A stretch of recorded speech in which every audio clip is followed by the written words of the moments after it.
Hujambo na karibu, hapa ni Ban TV matukio kwa wote. Jina langu ni Benson Ngaruya Kung'u, tafadhali subscribe.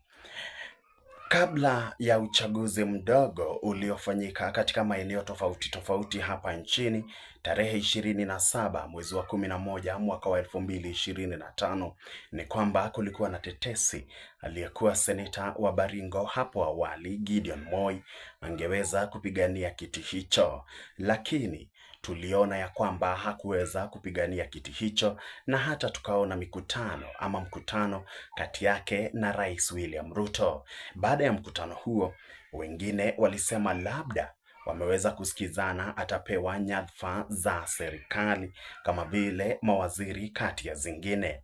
Wengine wakasema labda tu wataweza kufanya kazi na serikali ya Daktari William Ruto, ikiwa ni umoja kutoka bonde la Ufa. Sasa maneno mapya yamejitokeza. Aliyekuwa seneta wa Baringo Gideon Moi, kufikia sasa hakuna mtu hata mmoja wa karibu naye ameweza kuingia katika serikali ya Daktari William Ruto. Na sasa kuna video ambayo imekuwa ikienea katika mitandao ya kijamii, video ambayo inaonyesha akisema tumetishwa. Anaendelea kusema, wengine wanasema no term, one term, two term, 5 term. Gideon Moi ameendelea kusema ya kwamba ili uweze kuchaguliwa lazima uwafanyie kazi wananchi, si tu kusema 2 term.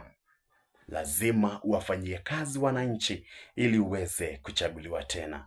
Masuala haya yameibua mihehemko pamoja na maoni tofauti kwenye mitandao ya kijamii, wengine wakisema kwani mambo iko namna gani? Tulitarajia hawa waendelee kuongea mambo kwa njia moja. Ni mwisho. Tafadhali subscribe. Jina langu ni Benson Ngaruya Kung'u, hapa ni Ban TV, matukio kwa wote.